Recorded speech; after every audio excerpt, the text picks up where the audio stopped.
Bonjour à toutes et tous. Bon, on se retrouve aujourd'hui parce qu'il y a un YouTuber qui s'appelle Raptor qui vient de sortir une vidéo sur le climat qu'il a annoncé depuis plusieurs mois.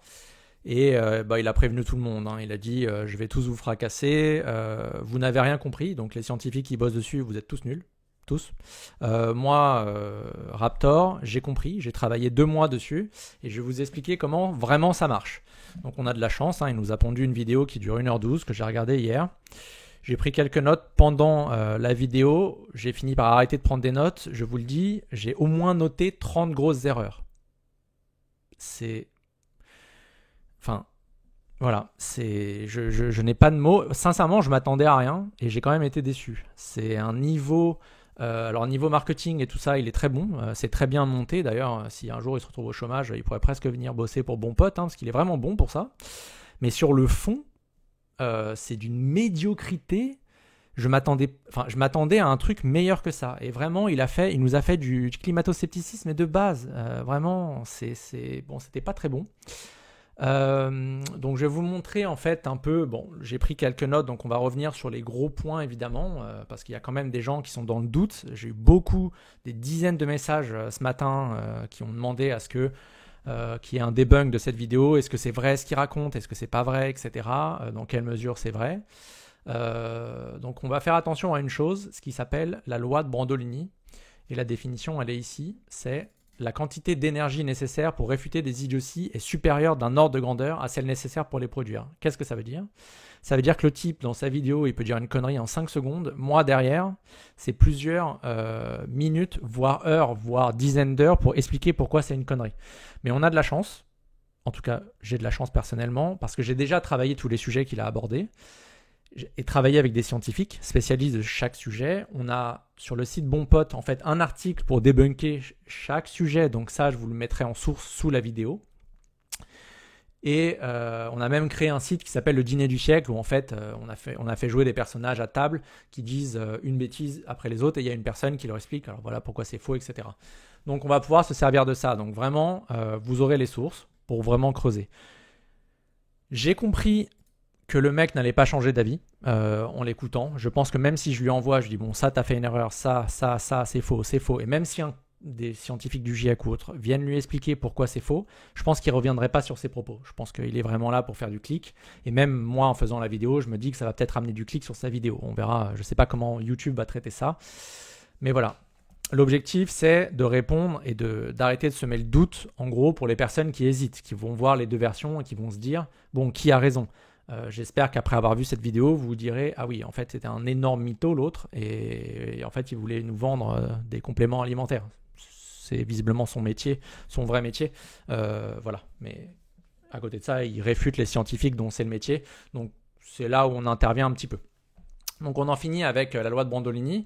Là où j'ai dit que le type était bon, c'est que niveau marketing, il est vraiment bon. Hein, vous pouvez aller voir, niveau montage, c'est bon.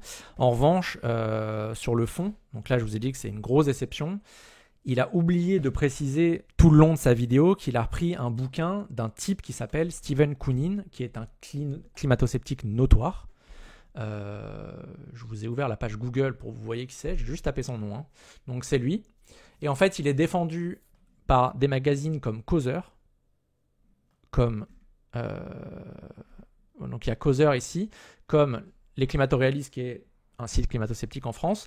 Et juste pour vous dire, Le Point, qui est quand même pas un journal pro-gauchiste, pro-écologiste, allume et le présente comme la coqueluche des climato-sceptiques. Donc c'est pour vous dire, il a basé son travail sur un livre, parce qu'il a repris vraiment partie par partie du livre. Hein. Il s'est vraiment pas foulé, intellectuellement je veux dire. Il a repris un livre d'un climato-sceptique. Donc, bon, la prochaine fois que tu essayes de faire croire à tous tes abonnés que tu as bossé, bon, fais ça mieux. Parce que, en fait, là, moi, j'ai ouvert ça, je me suis dit, mais il se fout de la gueule de tout le monde. Et en l'occurrence, il se moque des gens qui le suivent. Donc ça, après, je vous invite à regarder les chapitres du livre. Vous en ferez votre propre conclusion. Et donc pour le choix des sujets, ça fait partie de sa vidéo aussi. Il a commencé à présenter l'effet de serre, etc. Donc ce qu'il y a de bien, c'est qu'il revient sur plein de poncifs climato-sceptiques, donc c'est des trucs qui sont habituels. Et je vais renvoyer dans l'article, ça je vais même pas le traiter parce qu'il y a un YouTuber qui s'appelle Rodolphe Meyer, qui a la chaîne Le Réveilleur, qui a déjà fait une vidéo entière sur ce sujet-là. Et c'est un sujet des climato-sceptiques qui revient souvent. Donc là même cette présentation, voilà, bref. Donc on va passer. Je vais tout de suite attaquer la vidéo pour 3-4 sujets qui nous intéressent vraiment et qui normalement, une personne qui est dans le doute se dit « Ok, racontez n'importe quoi, voilà comment ça marche vraiment ». Si après ça, vous continuez à croire le type parce que il est bon sur les vaccins aussi, j'ai oublié de préciser. Il a l'air compétent sur plein de sujets, il a la chance, il est très intelligent. Mais si vous continuez à croire un type qui dit autre chose que la littérature scientifique, vous faites ce que vous voulez. Bon, moi, après, c'est plus de mon ressort. C'est sûrement des psychologues ou d'autres personnes qu'il faut aller voir, mais voilà. Donc, on va commencer. J'ai passé toute la première partie de vidéo où il explique, où il revient sur le climat, etc. Parce qu'il y a déjà des erreurs, mais bon, ça me fatigue, donc je vous mettrai les sources. On va tout de suite attaquer sur la responsabilité anthropique donc, du réchauffement climatique, à savoir, donc, il a l'air de reconnaître qu'il y a un réchauffement climatique, donc il ne dit pas le contraire. En revanche, il a l'air quand même de discuter, sans trop statuer, sur la responsabilité humaine de ce réchauffement climatique. Donc il essaye dans sa vidéo, dans une sorte de goubi-goulba, là, je ne sais même pas comment appeler ça, de parler de ce qui est naturel ou pas naturel et des choses qui sont naturelles. On ne sait pas trop, il ne statue pas, in fine, on ne sait pas trop ce qui est naturel ou pas, il parle d'incertitude, etc. Mais je vais vous le montrer, donc je vous le mets maintenant. De la température, c'est-à-dire en fait de 3 Kelvin. Ah pardon, il est en vitesse 1,75 parce qu'évidemment l'écouter à vitesse normale c'est fatigant, mais bon, let's go. Qui est l'unité de mesure cohérente, donc de 3 degrés Celsius. Mais là, nous parlons d'effets directs. En réalité, l'augmentation du CO2 peut aussi entraîner certains phénomènes indirects, un peu comme une réaction en chaîne. Certains de ces effets vont renforcer le réchauffement climatique, tandis que d'autres, au contraire, vont le réduire. On appelle ça des rétroactions. Par exemple, les centrales à charbon de mauvaise qualité sont sources de CO2, mais elles émettent aussi des aérosols, aussi appelés particules fines. Ces dernières sont très nocives pour la santé, mais ont pour effet d'augmenter la réflectance terrestre et de provoquer la formation de nuages, et donc contribuer en fait au refroidissement. Autre exemple contre-intuitif, la déforestation, remplacée par des pâturages, augmente aussi l'albédo, donc finalement le refroidissement. Et pour donner un exemple contraire, la hausse de la température va par exemple contribuer à la fonte des glaces arctiques et donc à la réduction de l'albédo, ce qui va amplifier le phénomène de réchauffement.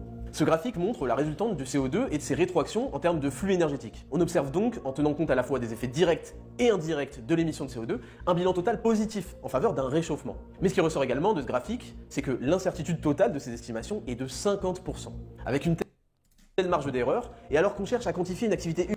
Voilà, donc le mec là, il nous sort un graphique. Bon, c'est sûrement du livre, parce que je ne sais pas. Pardon, c'est du livre climato-sceptique.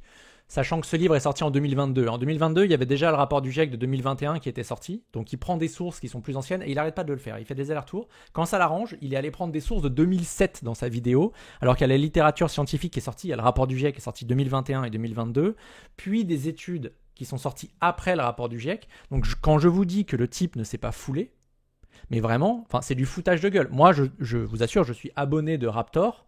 Je dis, mais mec, tu te fous de ma gueule. En fait, t'as repris un livre, t'as pas du tout bossé ton sujet. Mais bon, encore une fois, vous allez voir pourquoi je vous montre ça. Donc là, il remonte un graphique qui est plutôt ancien. Et on essaye de savoir un peu, de dissocier pourquoi il y a un réchauffement climatique et à quel point il est anthropique, donc c'est de la faute des hommes. Mais en fait, ça, le GIEC a statué là-dessus en 2021 et montré la part anthropique dans le réchauffement. Donc il montre le réchauffement qui est constaté. Donc vous retenez ce graphe et il y a le graphique qui est juste en dessous. Je vous zoome ça. Voilà. Donc là, ils ont reconstruit. Donc là, c'est pour la période de l'an 0 en gros à 2020. Donc ça, c'est des périodes reconstruites. Et ça, c'est des périodes où on a les enregistrements. Là, c'est à partir de 1850 jusqu'à 2020. Et on voit très bien que le réchauffement observé qui est en noir ici, il suit ce qui a été simulé avec le caractère anthropique, donc les émissions, les gaz à effet de serre d'origine humaine, là, plus ce qui est naturel. Et ce qui est naturel est ici. Donc vous voyez qu'en fait, ça a très peu d'influence, les effets naturels, versus ce qui a été provoqué par l'homme. On est bien d'accord. Je veux dire, un enfant de 5 ans le voit là, ok ? Lui, il est en train de semer le doute. Mais c'est là en fait, le solaire, les volcans, le soleil et les volcans, c'est ici. Donc je ne sais pas pourquoi il est en train de raconter des trucs là pendant 20 minutes, en train de raconter n'importe quoi. Il est juste là le graphe, et tout est sourcé. Je reviendrai après comment fonctionne le GIEC, mais tout est transparent. Le GIEC, vous voulez consulter un truc du GIEC, telle étude a été citée ou je sais pas quoi, tout est cité, public, il n'y a aucune transparence. Enfin, aucune opacité. Tout est transparent, c'est 100% transparent. Donc voilà. Je reviens sur l'autre graphe qui est aussi parlant, donc il parlait du forçage. Alors, effectivement, il y a des effets, il y a des composantes qui réchauffent l'atmosphère, d'autres qui la refroidissent, etc. Donc ça, il a raison de le spécifier. Ça, c'est le réchauffement qui est observé, 2010-2019, par rapport à la période pré-industrielle. Et donc, on voit là le réchauffement et l'influence humaine totale. Comparaison, c'est la même chose en fait. Donc effectivement, il y a des choses qui réchauffent, le CO2, le méthane, etc. Et les aérosols refroidissent. Et il y a effectivement encore des incertitudes, on ne sait pas exactement dans quelle mesure, et elles sont là, les incertitudes. Il faut savoir que quand ce type-là est en train de parler d'incertitudes, mais les incertitudes, elles sont expliquées dans tous les rapports scientifiques. Et d'ailleurs, et il le fait dans sa vidéo, c'est une bonne chose, le GIEC s'exprime en termes de probabilité. Ils disent que c'est certain... parfois pas certain, et dans quelle mesure, tu as des pourcentages de probabilité en dessus. Il y a un certain vocabulaire et une approche scientifique. Et quand il y a des limites à des modèles ou à autre chose, ils l'écrivent toujours. Bon, lui, il essaye sur la tranche complotiste, oui, on ne sait pas trop, il y a des incertitudes, on n'a pas trop compris et tout ça. Mais si, on a très bien compris. Il y a des mecs qui travaillent dessus depuis 30 ans, c'est pas toi, Jean-Michel Raptor, là, qui te ramène au bout de 2 minutes, qui est en train de dire aux autres qu'ils n'ont pas compris. Alors, franchement, tu te moques un peu du monde. Mais bon, il faut avoir un culot pour faire ça, ou un certain courage, je ne sais pas. Donc là, on voit bien, quand c'est... Voilà. En gros, je ne sais même pas de quoi on est en train de discuter. Il y a un réchauffement climatique. Il y a un réchauffement climatique qui est d'origine humaine. Il est là. Les effets naturels sont là. Donc je ne sais même pas de quoi il est en train de discuter, puisque tout est public, hein. Mais eux, ils utilisent des graphes bien anciens. Enfin, tout est là, en fait. Tout est là. Vous voulez avoir les sources, tout est public. C'est disponible sur Bonpote. Il y a les liens directement dans le rapport. Je vous l'ai mis, hein. C'est là.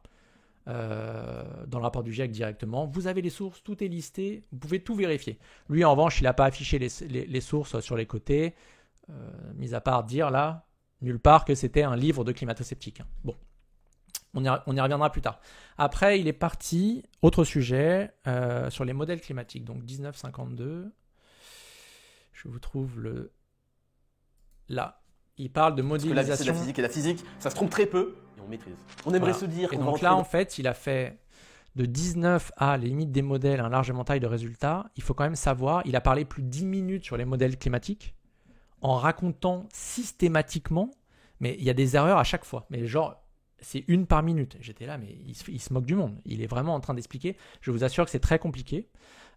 Pourquoi je le sais? Parce qu'on a travaillé dessus avec une spécialiste, en l'occurrence Marie-Alice Foujol, qui est brillante et qui a bossé là, sur la modélisation du climat à l'IPSL. Et je vous assure que c'est extrêmement compliqué. Donc lui, je ne sais pas comment, au bout de 2 mois, il a réussi à faire, à essayer de réfuter les modèles. Et en fait, tous les poncifs qu'il a énoncés, j'ai beaucoup de chance parce qu'ils sont tous cités là. Il explique ce qu'est un modèle climatique plus ou moins bien. C'est fait dans notre article. Comment on sait que les modèles sont pertinents? Là, il commence à attaquer. On le sait parce qu'ils prennent certaines caractéristiques en compte et de plus en plus, etc. Tout est listé dans notre article. Hein. C'est là. Il y a la définition du modèle là, qui est donnée par le GIEC. Toutes les composantes qui sont prises dans les modèles, la composante atmosphérique, les terrestres, nanana. Là, l'évolution et la puissance du calcul, il en parle. C'est un sujet. On en parle. Qu'est-ce que petit à petit, dans les modélisations, dans les différents rapports du GIEC qui synthétisent, je le rappelle, le GIEC n'invente rien, il synthétise la littérature scientifique disponible. Donc petit à petit, ils ont commencé à prendre, ça c'est le First Assessment Report, donc c'est le premier rapport du GIEC, et petit à petit ils prennent de plus en plus d'éléments. Et on sait aujourd'hui quels éléments sont encore à travailler, et en l'occurrence c'est sur les nuages où il y a du boulot encore à faire. Mais on l'explique dans notre article. Cet article-là, c'est une petite mine d'or, c'est pas parce qu'il est sur Bonpote que je vous le dis, c'est parce qu'il a été fait avec Marie-Alice Foujol, et je sais que tout est baqué, ça a été relu par des scientifiques derrière, donc c'est vraiment du bon boulot. Si vous avez des questions sur les modèles, je vous recommande vraiment cet article et je vais le mettre en lien. Il parle des modèles et qu'aujourd'hui, les modèles sont plus ou moins bons, plus ou moins mauvais, moins bons qu'avant, etc. Bon, on y a répondu aussi cette question. C'est faux. Voilà. Il dit que les modèles ont du mal à reproduire ce qui s'est passé, à constater le réchauffement là sur les 20 dernières années, les 40 dernières années, etc. C'est faux à nouveau. On l'a retranscrit. Ça, c'est des images qui ont 20 ans. Qui ont montré un peu, en fait on a tout reconstruit, donc il raconte n'importe quoi, et pourquoi il y a différents modèles, etc. Ça aussi on l'a expliqué. En fait, tout ce qu'il a dit sur les modèles climatiques, c'est faux. On sait où sont les incertitudes, on sait où est-ce que ça doit progresser, on sait pourquoi on utilise plusieurs modèles, tout ça c'est public, vous pouvez aller chercher. Donc encore une fois, bon, il ment sur les modèles climatiques. Une fois qu'il a fini tous ces mythos là, sur les gaz à effet de serre, sur les modèles climatiques, on ne sait pas trop, etc. Bon, c'est son fonds de commerce, hein, donc voilà. Il est passé sur un peu les conséquences du changement climatique. Donc la montée des eaux, les précipitations, feux de forêt, etc. Et là vraiment, on atteint un niveau de bullshit. Emmanuel Macron à côté, c'est un homme honnête, hein, vraiment. Enfin, vous allez voir, c'est assez dingue. 30-15 pour le timestamp. Donc là, je vais le laisser un peu parler. Montée des eaux. Voilà. 5, apocalypse, propagande vs réalité. 5.1, montée des eaux. Là, on va commencer à se régaler. En 2007, Al Gore et le GIEC obtenaient le prix Nobel de la paix, un scam distribué pour asseoir un agenda politique. Une de leurs prévisions, extrêmement réaliste et précise, était bien sûr l'élévation catastrophique du niveau des eaux, jusqu'à 6 mètres. Bon. La première pause. Je me rappelle, hier soir, je suis en train de regarder le truc et il dit jusqu'à 6 mètres d'ici 2016. Mais qui a dit ça, Michel? Source? Regardez. D'ici 2016, recouvrant totalement la statue de la liberté et plongeant l'humanité dans l'âge d'or de la piraterie. Bon, c'est trompé, mais ça arrive à tout le monde, c'est bon, ok. Je suis sûr que, dans le fond, il avait raison, juste, ça prendra sûrement 10 ans de plus, ok. J'en suis sûr. Observons donc la réalité. Bon, sincèrement, en fait, sors ta source. Qui a dit ça? Parce que je suis allé regarder le rapport, littéralement personne n'a dit qu'il allait avoir... Enfin, c'est quoi d'ailleurs? C'est une montée des eaux à quel niveau? Dans ta région, dans ta chambre, en France, en Europe, dans le reste du monde, etc. Sachant que ça n'augmente pas à la même vitesse, mais il y a quand même une moyenne mondiale qui est faite. On a fait un article sur la hausse du niveau de la mer. D'ailleurs, je suis bête, j'allais vous dire, il est là. On l'a étudié, depuis il y a le rapport du GIEC avec plus de précision qui est venu. Donc voilà, et ça s'accélère d'ailleurs. Donc je ne sais pas ce qu'il raconte. Il peut y avoir une montée des eaux très impressionnante, mais il faut voir sur quelle période effectivement. Ça ne sert à rien de l'annoncer à très court terme qu'il va y avoir 6 mètres. En revanche, disparition de l'Antarctique. Le côté ouest de l'Antarctique, c'est jusqu'à 5 mètres d'eau. L'Antarctique entier qui fond, c'est voilà, des suppositions. Ça peut être au moins 50 mètres. Mais ça, c'est chiffré, ils le savent en fait, il n'y a pas d'interrogation. En revanche, là, il raconte un truc, on ne sait pas quelle est sa source, et derrière, il fait le clown, il fait Bozo le clown, là. C'est faux en fait. Bon, on ne sait pas d'où ça sort. Mais j'imagine que quand vous ne connaissez pas les sujets, peut-être que vous vous dites, putain, mais en fait, c'est une arnaque. Il y a eu un titre de presse qui, une fois, a annoncé ça, il a fait un mauvais titre pour faire des clics, etc. Et derrière, lui, il prend ça pour une vérité. Mais en fait, c'est pas ce que dit la littérature scientifique, donc il raconte n'importe quoi. Bref. Ensuite, il parle des ouragans et tornades. Est-ce que j'ai mis... Ah oui, 31-20, pardon. Il y a un autre sujet. Est-ce qu'il parle d'économie de temps en temps? Parce qu'il est expert en économie aussi, faut le savoir. Donc 31-20. Mince. Que se passe-t-il? Sur l'élévation catastrophique estimée à 518 milliards de dollars. Hop. Voilà. Surface d'île qui en disparaît, et l'investissement hôtelier aux Maldives est estimé à 518 milliards de dollars et projeté à 864 milliards de dollars d'ici 2028. Bizarre pour une île qui va disparaître depuis il y a 10 ans. Je me demande qui croire entre les menteurs pathologiques du climat et les investisseurs milliardaires, leurs banquiers, leurs assurances qui visiblement n'en ont rien à foutre. Ah, attendez. Donc, comme il est très intelligent, il est en train de nous expliquer il y a un changement climatique avec une montée du niveau de la mer à certains endroits, etc. Mais il y a quand même des gens qui achètent des maisons à cet endroit-là. Donc il y a un investissement record dans certaines îles, etc. Donc Jean Michou là, est en train de nous expliquer que c'est bien la preuve qu'il n'y a pas soit de hausse niveau de la mer, soit que les autres n'ont pas compris, etc. Mais en fait, ça n'a rien à voir. Mais je n'ai jamais vu un truc aussi con. Déjà, c'est multifactoriel, mais c'est pas parce qu'il y a un réchauffement climatique que les gens, et des milliardaires en l'occurrence, vont arrêter d'investir à certains endroits. Est-ce que tu as cru que le milliardaire russe, il allait arrêter d'investir à Nice parce qu'il y avait plus de canicules? Mais il faut être sérieux 2 secondes en fait, ça n'a rien... Mais c'est d'une fatigue intellectuelle et vraiment c'est tellement con que vraiment j'ai mal au ventre en fait, rien que de dire ça et de me dire il y a des gens qui le croient. Bon, en tout cas, bon voilà, c'est complètement con son truc de niveau de la mer. Mais il faut aussi savoir donc qu'il est expert en économie. C'était juste, il en a fait d'autres plus tard, mais bon, là, ça, c'est gratuit. Qu'est-ce qu'il nous raconte derrière? Alors, ouragans et tornades, très très bon. Sur les ouragans et tornades, il nous a sorti des sources, mais il a sorti le 5e rapport du GIEC, qui est sorti en 2013 ou 2014 de mémoire. Mais pourquoi tu n'as pas pris le dernier rapport du GIEC, Michou? Tu nous prends une source qui a 10 ans. Pourquoi? Parce que tu es un gros feignant, parce que tu fais croire à tout le monde que tu es un intellectuel, mais tu ne l'es pas. En fait, tu es juste un énorme feignant. Alors on peut être intelligent en étant feignant. Mais toi, je pense que soit tu es bête, soit tu prends les gens pour des cons. tu choisiras au choix. Et donc, en l'occurrence, qu'est-ce qui est dit parce qu'il a semé le doute, il a dit il n'y a pas plus, ça ne change rien, changement climatique sur les ouragans, etc. Par rapport à la R5, donc, pardon, le 5e rapport du GIEC, pour les ouragans, ils en ont parlé. Et qu'est-ce qui est dit dans le résumé pour les décideurs? J'y reviendrai plus tard à comment fonctionne le GIEC. Pour la première fois, le GIEC décrit une augmentation observée des événements extrêmes pour les ouragans. Voilà. Auparavant, ces changements étaient trop incertains. Nanana. Donc, c'est la science, c'est comme ça que ça marche. Au fil du temps, on a plus de preuves empiriques, on a plus de données pour analyser, plus de recherches, plus de personnes qui travaillent sur des sujets, qui arrivent à statuer ou non. Et ensuite, vous avez de l'incertitude, etc. Donc, il s'est servi d'un truc qui avait plus de 10 ans où il y avait des incertitudes. Aujourd'hui, on a plus de certitudes. Mais comme ça allait pas dans son sens, cette espèce de gros mytho, il a pris des trucs qui étaient plus vieux. Voilà. Donc, un truc qui était vrai il y a 20 ans n'est peut-être plus aujourd'hui, où il y a moins de certitudes, etc. Donc, il joue là-dessus. Vous voyez, c'est très fallacieux, c'est très... Bon, on les connaît, les climato-sceptiques. On sait qu'ils sont pas honnêtes, mais lui, il est particulièrement malhonnête. J'espère que vous l'avez vu. Et vous irez regarder. Si vous ne me croyez pas, en fait, dans cet article du GIEC, là, tout en haut, j'ai fait une synthèse. Vous avez les liens des rapports. Ils sont là. Résumé à l'intention des décideurs, le résumé technique et le rapport complet. Tout est validé par les scientifiques, parce que je vais raconter ces mythos plus tard sur le GIEC, mais voilà. Donc en fait, tout est disponible. Encore une fois, sur les ouragans, il ment dans sa vidéo. Bon, voilà. On en est au mensonge sur l'effet de serre, les modèles climatiques, le forçage, hausse du niveau de la mer, ouragan. Ça commence à faire beaucoup, mon petit Raptor. Vraiment, ça commence à faire beaucoup. Mais on va continuer. Alors, 38-31. Qu'est-ce qu'il nous raconte ensuite? Pendant les sécheresses et les inondations, le rapport AR5 du GIEC exprime... Voilà, il nous prend encore rapport AR5 du GIEC. Mais t'es un feignant, mec. On est en 2024, tu nous sors une vie... Mais les rapports du GIEC est sorti en 2021.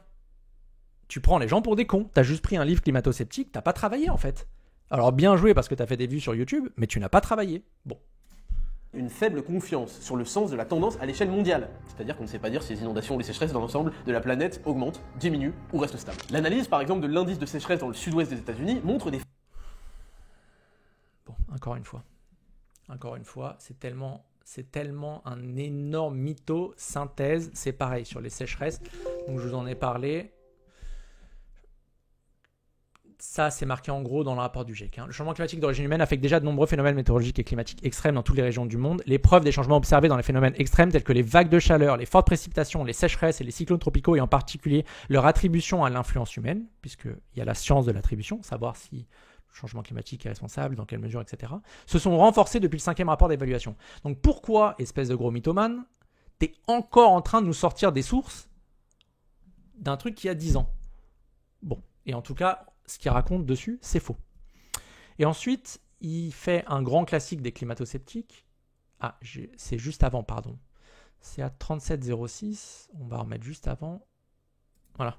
On n'en est plus vraiment à ça, à ce stade de la vidéo, vous le reconnaîtrez. D'ailleurs, le nombre de victimes aux États-Unis liées aux ouragans et aux tornades a été divisé par 10. Vous êtes prêts? Il vient de citer le nombre de morts. Ça, c'est un grand classique des climato-sceptiques et des rassuristes. Il vient de citer que le nombre de morts par les tornades avait baissé.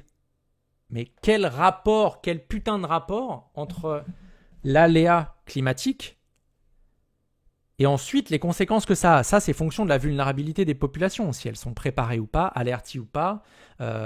Si tu as des canicules à gogo, mais que les gens ont typiquement la clim ou des espaces végétalisés ou machin, ils sont mieux préparés pour mieux encaisser le choc.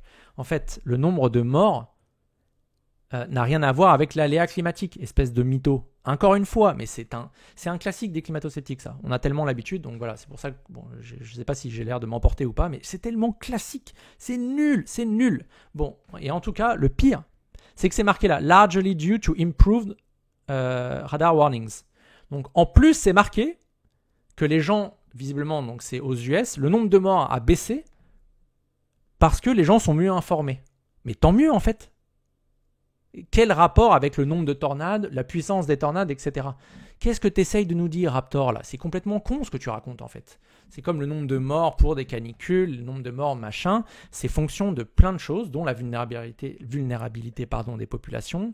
Et c'est pour ça que tu as des politiques d'adaptation au changement climatique. Donc, les États doivent investir pour protéger les populations. Bon, c'est la base, c'est le B à bas. Mais cette espèce de gros mytho, il essaye de faire croire aux gens que tout va bien, il ne se passe rien. Mais non, bon. Passons sur les tornades.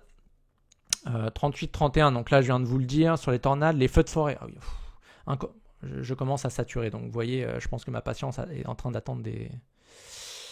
Je vous le montre sur les feux de forêt très rapidement. De l'écobuage, des feux volontaires pour nettoyer un terrain. On avait parlé dans la vidéo sur l'Amazonie, remplacés par les machines qui émettent du CO2. Le problème, c'est surtout que l'écrasante majorité des feux de forêt sont le fruit de pyromanes, de feux de camp ou de brûlage de débris. Aux États-Unis, cela représente par exemple 85% des feux de forêt. En Italie ou en Grèce, les pyromanes, à eux seuls, représentent plus de 50% des feux de forêt. Et en France, 40%. Il a dit 40%, je crois que c'est 9 sur 10 en France, mais bon, bref. Donc Jean Michou, il est en train de nous expliquer quoi ? Que les feux de forêt en fait sont d'origine humaine. C'est un peu ce qu'il essaye de nous dire là. Mais c'est le cas. Les feux de forêt, et ça dépend des pays et des régions, mais typiquement en France, nous on l'a travaillé, donc on a un article aussi fait avec une spécialiste sur les méga-feux. 9 sur 10 sont d'origine, les feux, voilà, 9 sur 10 sont d'origine humaine. Et je pense que dans le monde, ça doit osciller entre 70 et 90%. À vérifier, mais c'est ce qu'il vient de montrer en gros. Mais c'est pas le sujet en fait. Que les feux soient d'origine humaine, c'est une chose. Provoqué par un humain en train de fumer sa clope ou je sais pas quoi, ce n'est pas le sujet. Le sujet, c'est la gravité des feux et l'ampleur des feux qui sont intensifiés par le changement climatique. C'est ça le sujet.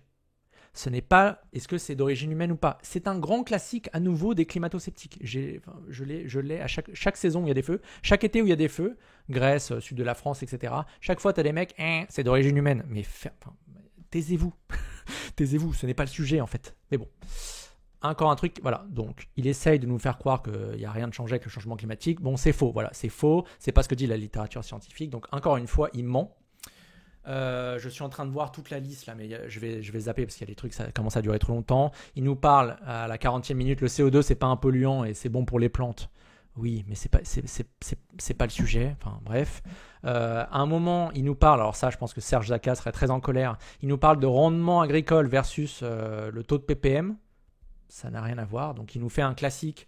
Depuis qu'il y a le réchauffement climatique, la production agricole augmente. Mais ce n'est pas le sujet. Encore une fois, ce n'est pas le sujet. C'est le risque que le changement climatique peut avoir sur la production agricole. Il y a un risque avéré. Enfin, il suffit d'interroger des agriculteurs et je pense un peu partout dans le monde. Ils te le diront. Mais bon, lui, Jean Michou, là, qui prend des jets privés, qui se met en selfie sur Instagram, il est en train d'expliquer aux agriculteurs qu'il n'y a pas de changement climatique ou que ça ne va pas impacter leur récolte. Bon. Énorme fatigue, ou alors en train de nous dire ça a augmenté, donc la preuve que le réchauffement climatique n'a pas d'impact. On dirait certains journalistes français, pour ne pas les citer, on va pas les citer, mais qui nous disent que en fait les pesticides n'ont pas d'impact, etc. Et ont été bons parce qu'il y a plus de production agricole. En fait, voilà, tout ça sont des arguments à chaque fois fallacieux. Le temps que tu y répondes, tu passes une heure. Donc voilà, on va passer. Ah oui, après on arrive dans les chapitres. Alors nota bene, à un moment, il nous parle des prévisions du GIEC. Le GIEC ne fait pas de prévisions. C'est des projections qui sont récupérées. Ils font la synthèse. À un moment, il nous parle des accords de Paris ici. C'est de l'accord de Paris. Donc, j'imagine que tu n'as pas lu, mais c'est pas grave. Je te le passe, c'est gratuit. C'est des erreurs. C'est des toutes petites erreurs comparées au reste. Sinon, j'y passais 3 ans là, à débunker la vidéo. Passons. Donc, à partir de la 44e minute, il est tombé dans un petit complotiste. Donc, la science est manipulée. Donc, on n'était pas au courant, mais Raptor a fait une vidéo. Et maintenant, on sait que la science est manipulée. Donc, le complotiste 45 qui pousse Kooning, donc le Stephen Kooning, le climato-sceptique. Et donc, 46e minute, là, il nous parle de la sélection des articles par le GIEC. Que d'autres auteurs ou articles, pourtant eux aussi peer-reviewed, seront écartés. Et ces auteurs sélectionnés ne sont en réalité pas soumis aux contraintes liées au conflit d'intérêts. Ce qui ne veut pas dire que tout ce qu'ils puissent publier est faux, mais qu'un auteur peut à la fois travailler pour une entreprise de combustibles fossiles, ou au contraire pour une ONG climatiste, et servir de base à la rédaction de ce rapport. D'accord. Quel est le problème ? Quel est le problème dans ce qu'il vient d'énoncer ? Effectivement, donc il faut savoir comment le GIEC fonctionne. Mais on peut avoir des auteurs qui sont potentiellement climato-sceptiques ou qui prennent en compte, et ça c'est toujours le cas, s'il y a de la littérature scientifique climato-sceptique, ils sont obligés de la prendre en compte et ensuite d'écarter parce que c'est tout simplement faux, ce n'est pas solide scientifiquement. Mais c'est pris en compte. Il y a un super livre, je crois que c'est La Voix du GIEC, mais en tout cas, l'autrice c'est Carrie Deprick, qui a écrit sur le GIEC et qui explique, je l'avais découvert à cette époque-là, j'étais moi-même surpris de découvrir dans le deux ou troisième rapport du GIEC qu'il y avait des auteurs climato-sceptiques qui ont fait la rédaction. Donc comme quoi, moi je trouve ça plutôt ça bien. Donc c'est même des mecs qui essayent de te prouver qu'il n'y a pas de réchauffement climatique. En fait, quand tu prends toute la littérature scientifique, tu es obligé à un moment, tu peux plus mentir, quoi. Ça marche un peu comme ça. Et d'ailleurs, le fait qu'il y ait des types qui travaillent, parce qu'il y a eu des rédacteurs du GIEC, là, notamment pour le groupe 3, je crois que c'est pour le chapitre 12 de mémoire, il y a eu une sorte de drama sur les réseaux sociaux parce qu'il y a un type qui bossait pour Aramco de mémoire, en tout cas pour une entreprise fossile. Donc évidemment, quand tu demandes des solutions à un type qui travaille dans les énergies fossiles, tu lui fais pas forcément confiance. Mais il y a tout un système de review, il n'est pas tout seul à décider. Il y a tout un système d'autres experts qui sont là pour justement exercer une sorte de contre-pouvoir. Tu n'es jamais tout seul quand tu rédiges des parties du rapport du GIEC, et surtout pas dans le résumé technique, je cherchais le mot en français, pardon, résumé technique, et dans le résumé pour les décideurs. À un moment, il nous fait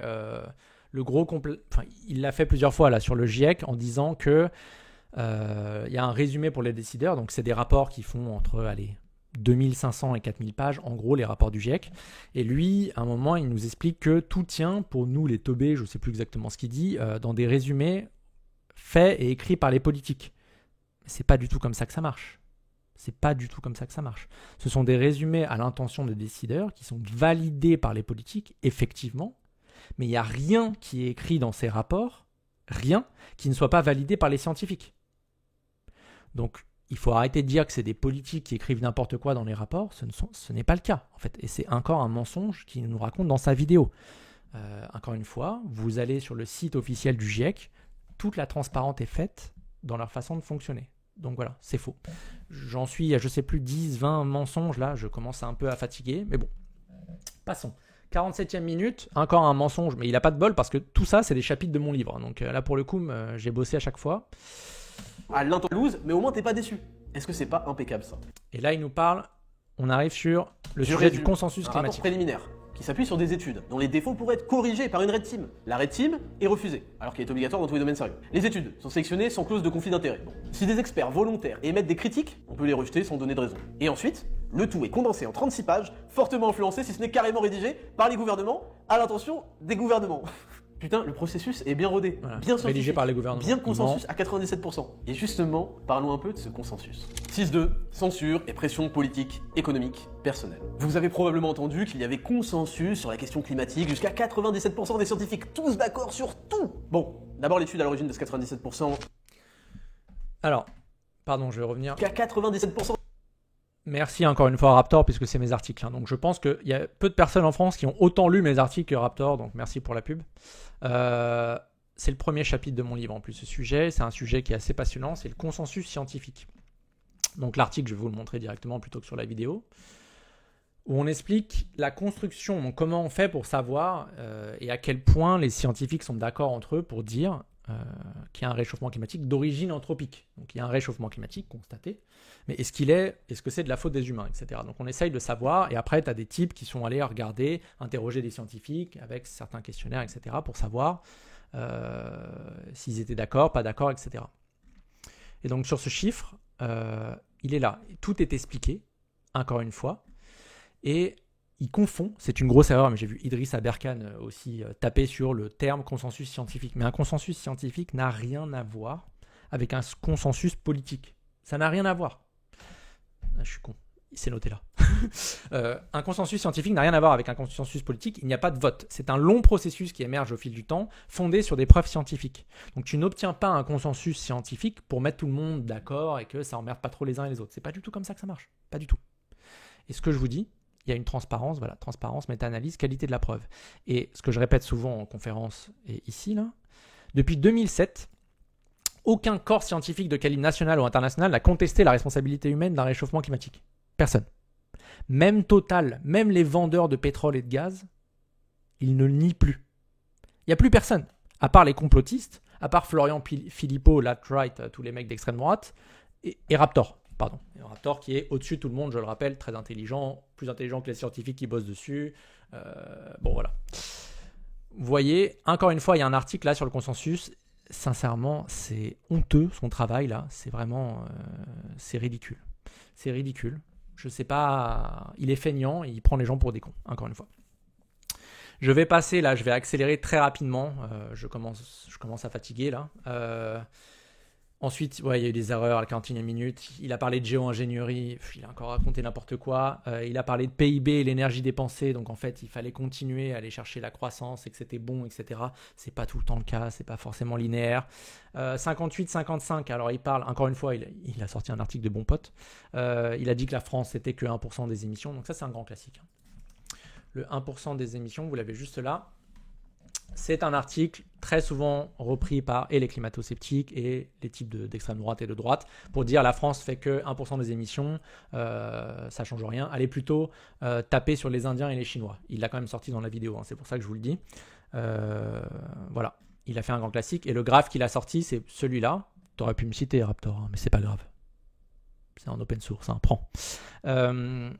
C'est ce graphe-là pour montrer tous les pays en fait qui sont à moins de 1% des émissions. Mais en fait, si tous les pays se disent c'est pas moi, je fais que 1%, et ils se mettent ensemble, ça devient des gros blocs, in fine. Et si tout le monde se regarde et se dit c'est à toi d'agir avant, on réglera rien. Donc voilà, il a continué les arguments fallacieux, je vais vous mettre tout ça en source. Je pense qu'on peut finir par une petite beauté, parce que le premier réflexe que j'ai eu, je me suis dit, c'est quoi ces sources? Peut-être qu'il a travaillé, peut-être qu'il n'est pas feignant, peut-être qu'il n'est pas con, peut-être qu'il ne prend pas les gens pour des cons. Donc je me suis dit, on va aller voir ses sources. Donc vous regardez sous sa vidéo, source, et vous arrivez là-dessus. Réchauffement climatique, décryptage d'une arnaque. Dès la première phrase, il commence à insulter les gens. Vous êtes pathétique, nanana, vérifiez les sources, vous êtes des PNJ zombifiés, nanana. L'expérience du Covid, voilà. Donc, il est anti-vax aussi, j'en ai pas parlé, mais voilà. Il a tapé sur les femmes, les gonzesses, je cite, lobby LGBT, tout ça, voilà, World Economic Forum, le WEF, donc tous les ressorts, les relents complotistes habituels, vraiment. Donc voilà, là il insulte tout le monde, etc. Mais si vous voulez vraiment des sources, elle est là. Pensez également à vous procurer une copie du livre Unsettled de Stephen Conine, qui a servi grandement à l'élaboration de cette vidéo, grandement. 100%. On peut le dire, Raptor. T'as rien branlé. Bon. Mais j'imagine que M. Conine est, tout comme moi, un méchant anti-science complotiste du climat. Je te le confirme. Je vais conclure comme ça. Raptor, mon petit Ismaël, si vraiment tu es si intelligent, pourquoi tu ne publies pas dans une revue scientifique? Pourquoi tu ne prouves pas que tous les scientifiques du monde entier sont des gros débiles et n'ont rien compris et qu'il n'y a pas de réchauffement climatique et que ce ne sera pas si grave? Pourquoi tu ne publies pas dans une revue scientifique? Je vais te le dire, à la seconde où tu publies et que tu as des papiers acceptés et qu'en fait il n'y a pas de réchauffement climatique, mais je pars sur une île et je vais siroter un cocktail à ta santé. Vraiment. Il n'y a rien qui me rendrait plus heureux aujourd'hui que d'être au chômage, comme tu me l'as annoncé, je devais être au chômage, mais là je suis en train de bosser à cause de toi et de réfuter tes conneries. Mais il n'y a rien qui me ferait plus heureux aujourd'hui qu'il n'y ait pas de réchauffement climatique d'origine eutrampique. Je t'assure. Donc pense-y. Éclaire-nous. Ismaël, tu es si intelligent, les gens sont débiles et ils croient au réchauffement climatique. C'est pas une croyance, mais voilà. Vraiment, éclaire-nous, je n'attends que ça. Voilà, donc j'espère que cette vidéo aura été utile aux personnes qui doutaient.